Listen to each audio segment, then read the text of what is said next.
Hello everyone, let's talk about the if statements in this lecture. When we develop analytical software, we frequently need to evaluate if certain condition is satisfied. If it is, then we execute some service for the software user. We use the if statements to achieve this goal.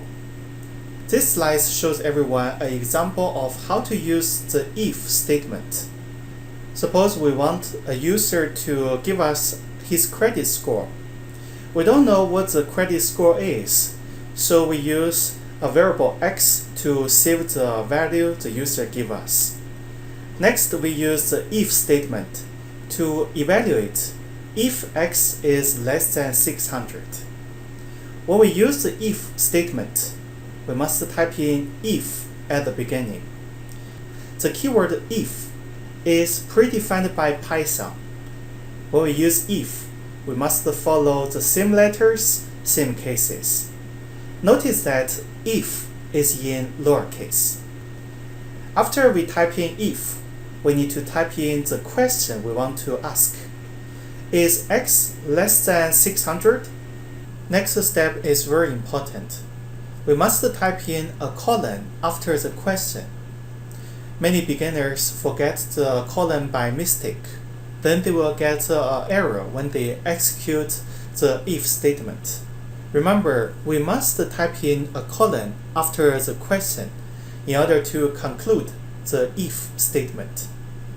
From the second line, we start typing the codes we want to execute if x is indeed less than 600.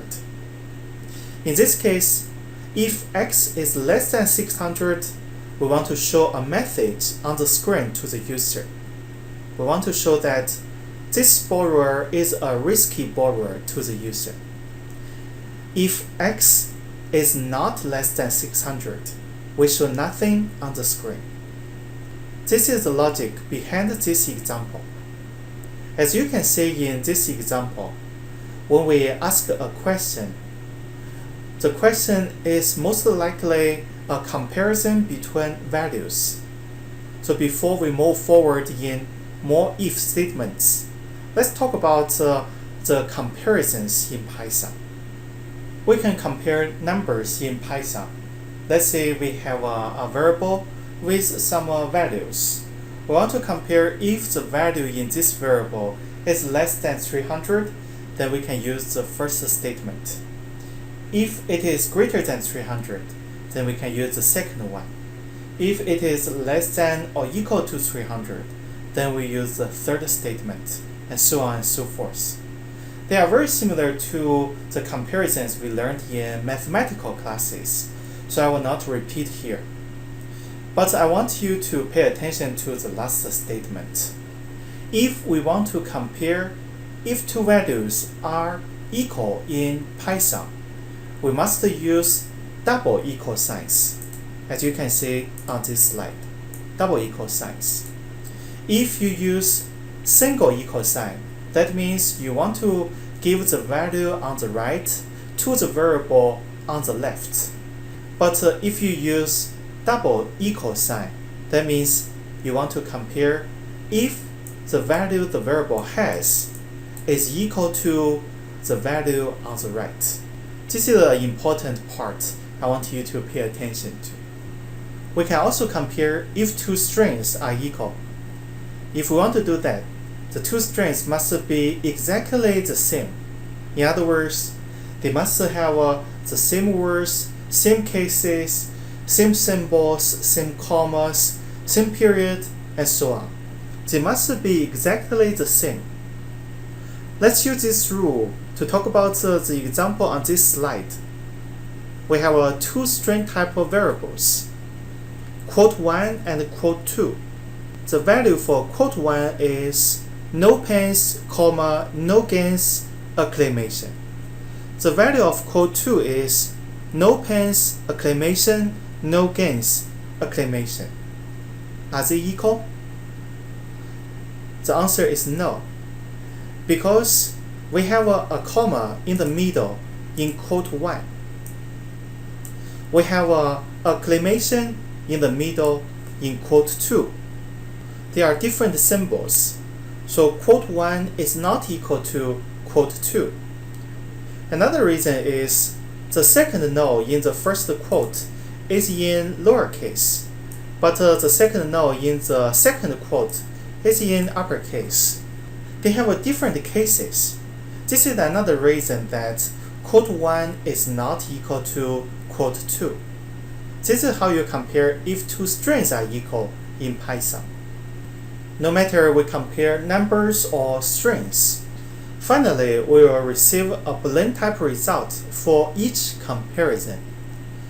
A Boolean type result can only have two possible values, either a true or a false.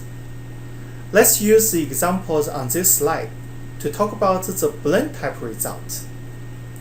Suppose we have a variable x, we give 350 as a value of x, and then we want to compare x to some numbers. Let's see the Boolean type result for all the comparisons. First, we want to compare x with 300.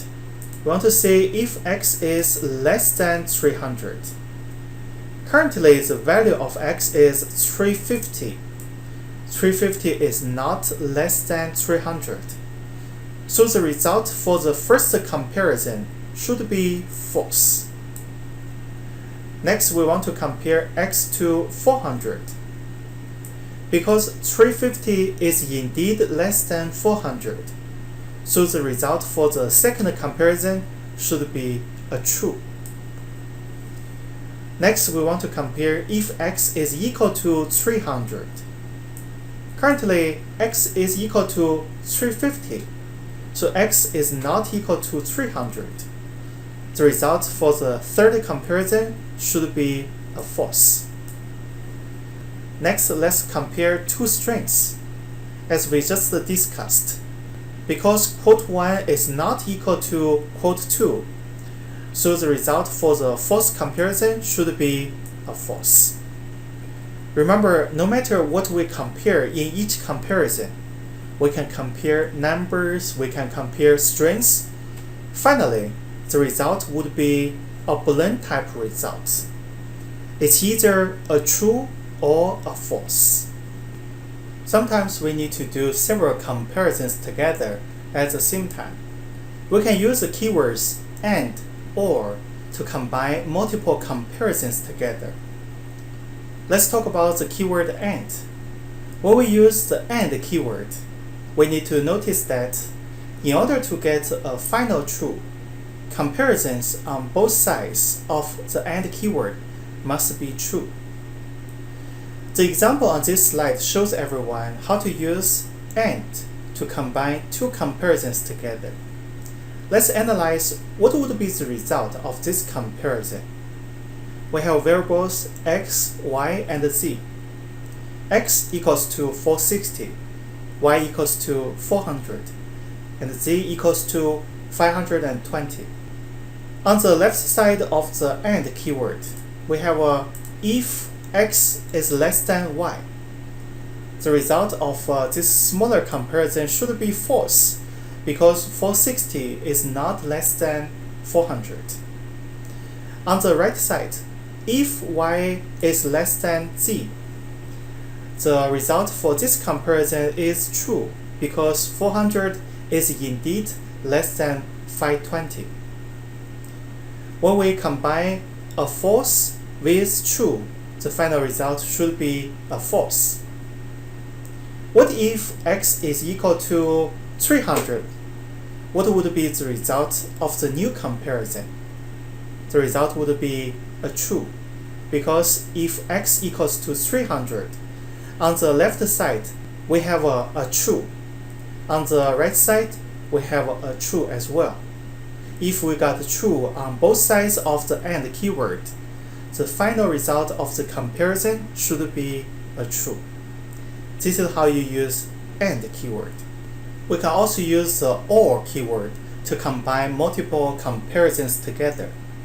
When we use the or keyword, in order to get a final true, either comparison of or must be a true. Let's use this rule to analyze the example on this slide. We have variables x, y, and z. We want to do a multiple comparison at the same time.